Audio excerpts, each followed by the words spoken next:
縄さんのお知りです。はい、若手のジンベエ君にご案内をしてもらいたいと思います。もうやる気満々ですね。早速出発したいと思います。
まだ6歳になったばかりの若手の水牛さんですね。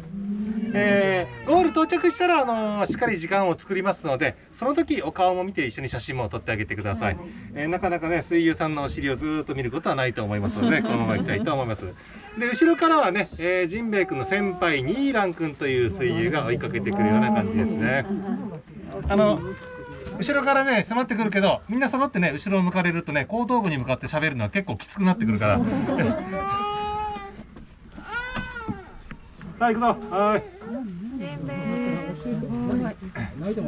さあ、この島の一周は約ねちょっと彼なりのブレーキをしながら行ってます。今下り坂ですね。はい、島は一周が 9.2 キロととても小さな竹富島ですね。その内側にねぐるーっと 3.3 キロ、一応補修道路、20年前ですね。環状線はもともとあったんですけど、20年ほど前にやっと舗装されました。ごめんなさい、早速休憩です。ぐるっとね 3.3 キロあるこの内側がこういう風な集落となってます。集落の外側にはね、環状線の外側には何があるかというと、ごめんなさい、ちょっとおしっこしてた。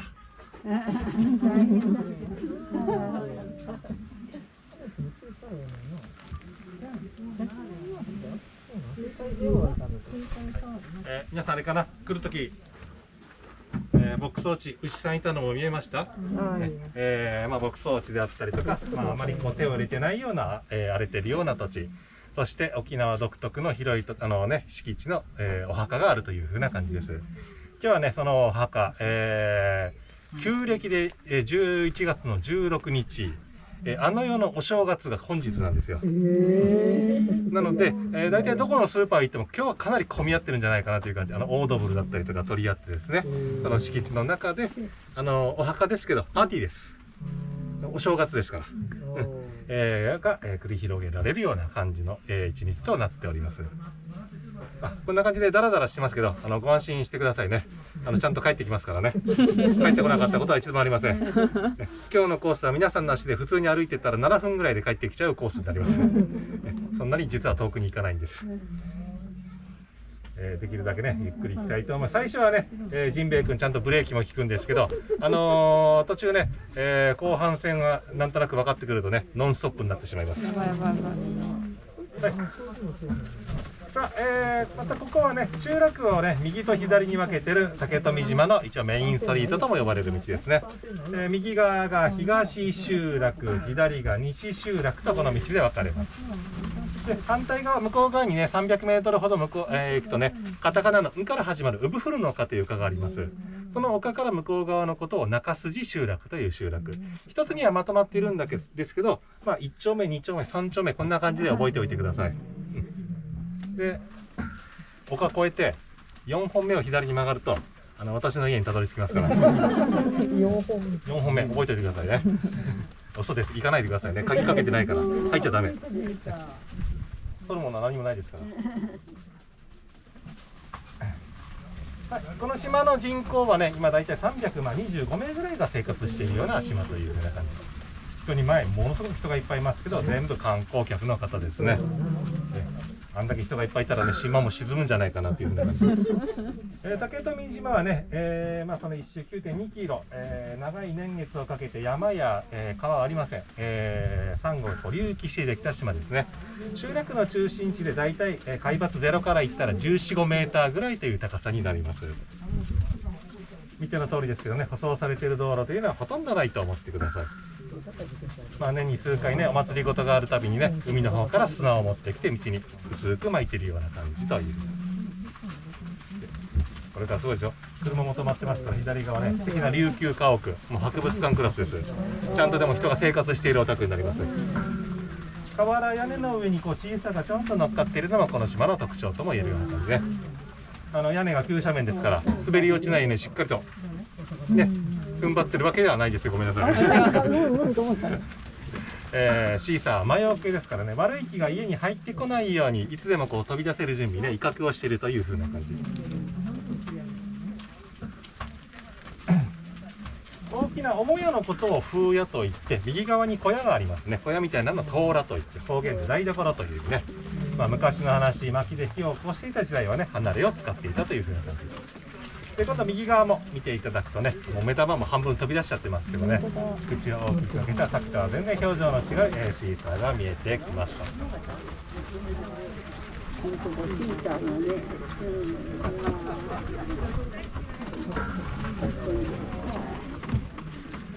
ね、扉、この門のところにシーサー置いてないでしょ、ね。これ昔はね、この竹富島はね、このシーサー飾る習慣っていうのはなかったそうです。大昔はね、木造、かやぶき屋根の家からのスタートというふうな感じですね。沖縄本島から持ってきた瓦や漆喰、一緒にね職人さんもやってきました。残った瓦や漆喰を使ってこの屋根の上にシーサーを仕上げたというふうに言われてます。だから2つとね同じものがないと思ってください。はい。ジンベエ。ジンベエ、ジンベエ、名前ね、沖縄本島美ら海水族館に大きなジンベエザメいますね。で、そっからパクった感じです。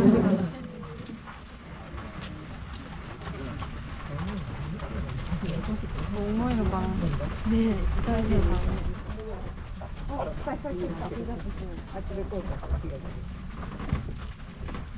右はね、バナナの木も見も状となってますね。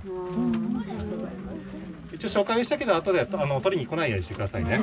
あのまま食べても美味しくないですからね。もうちょっとこうあんまり大きくはならないけど、もうちょっとぷっくらしてね、そしたら収穫でその辺に吊り下げといって黄色くなってさらに黒い斑点が突き出してから芝バナナは食べ頃という風な感じ。ちょっと黄色くなったからなんて食べちゃうと、皆さんが普段食べてるバナナになっちゃうと結構酸っぱいです。まず最初は結構熟してからこの島ではね食べる。そうするとかなり甘くなる。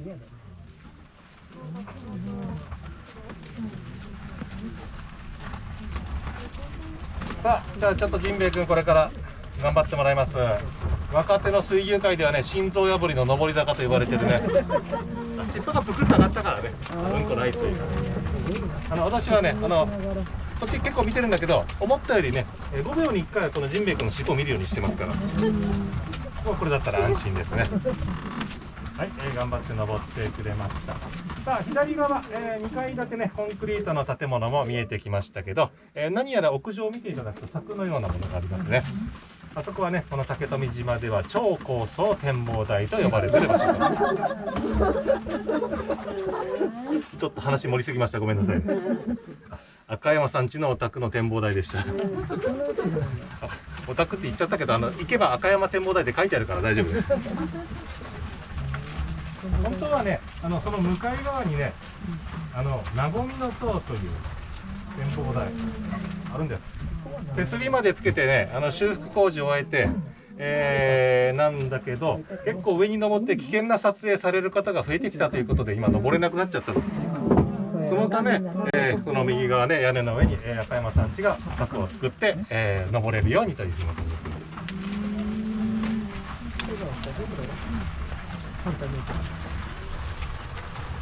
さあここは、一応ね、上下海までつながる一本道竹富島のメインストリート、ずっと行くと見さしといて昔使われていた桟橋跡までたどり着くんですけど、そこまで行って帰ってくるのは大変です。はい、7分で帰ってくれるコースと言いました。見て、また自動運転で行きます。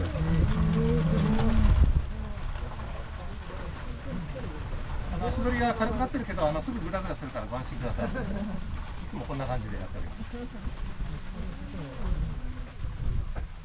ちょうどここはね、ジンベエ君、ブーゲンビリア、ピンク色で綺麗ということで、案内をしてくれます。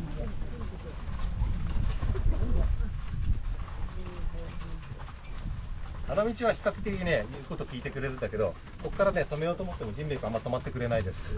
あとはほっときます。はい、じゃあ、三振の演奏をちょっと流していきたいと思いますので、周り見ながら音楽も楽しんでいってください。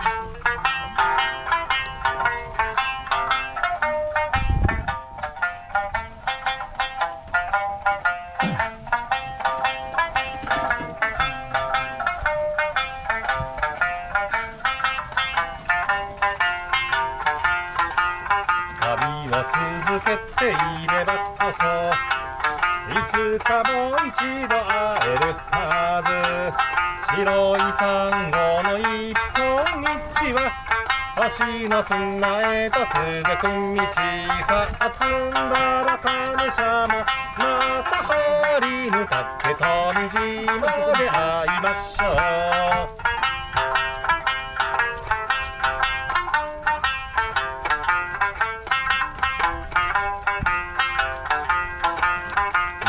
飛待つような赤瓦恋を伝えるみさおび。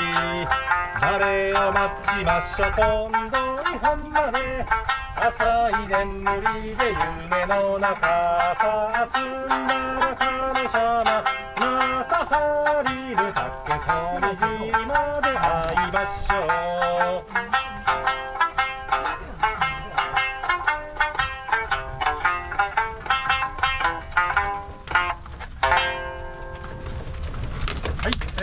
これ竹富島で会いましょう、石垣島の、出身アーティストね、ビギーンさんが島のために作ってくれた曲で、こんな感じの曲もあったりとかします。あと後ほどもう一曲いきたいと思います。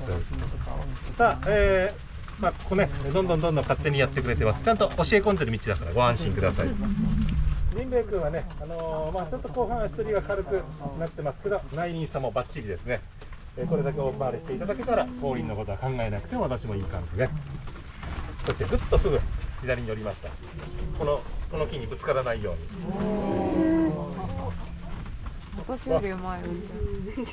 任せられないね、じゃあ。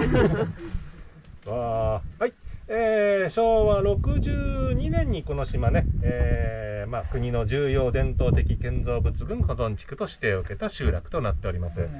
ずっとね、琉球家屋だったりとか、見えてきましたけど、古い家、大切にしていきましょう。また新しく家を建てる時の規制がかなり細かくなっているというふうな感じで、ざっくりいくと、平屋建てで、瓦屋根を使って、木造風というね、そういう決まりがある島。2階建て一部島にもね、存在はしますけど、今もう建てることが逆にできないという、そういう島となります。古い町並みが残るとは言ってますけどね、2年ほど前にね、この道なんかを全部掘り起こして光通信ケーブルの埋設工事というのはこの島も終わってます。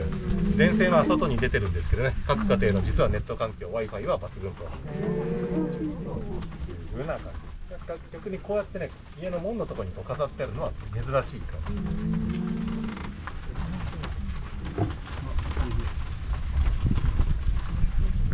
でさっきちょうど向こう人がいるとこなんかはね、そこは竹富島の唯一の金融機関、島の郵便局があります。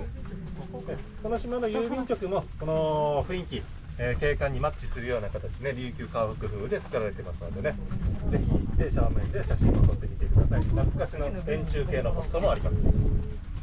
また左側、シーサーこれからたくさん飾ってるのが見えるけどね、シーサー屋さんではありません。島の食事どころですね、カニフさんというレストランというふうな感じで、大体島はどこも11時ぐらいからオープンというふうな感じ。竹富島でのね、お食事もぜひ楽しんでみてください。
てさゆい虫は白ゆりやれはにままならぬまたはりぬすんだらかぬしゃま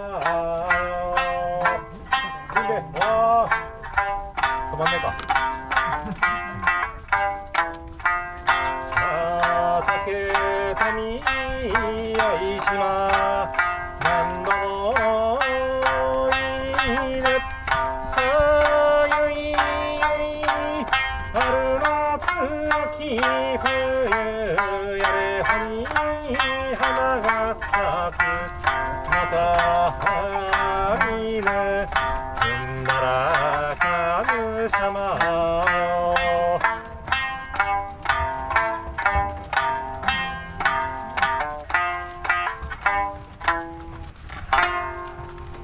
はい、これは佐藤彌十という、曲でした。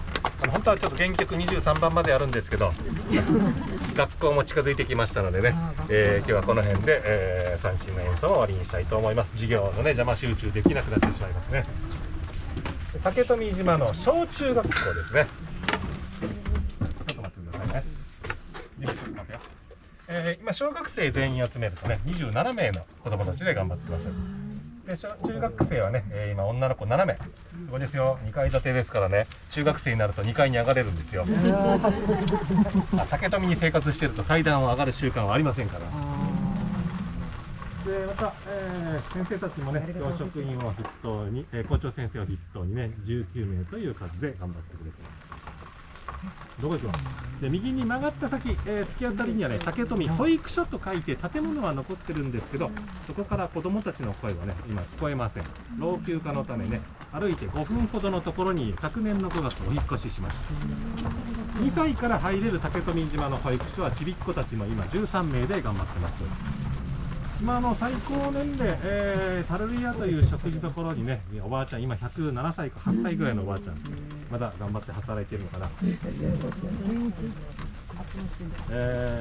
そして最年少はなんと1月4日生まれのいろはちゃんという女の子もいます。あ、ごめんなさい、早いですよ。終わりが近いですから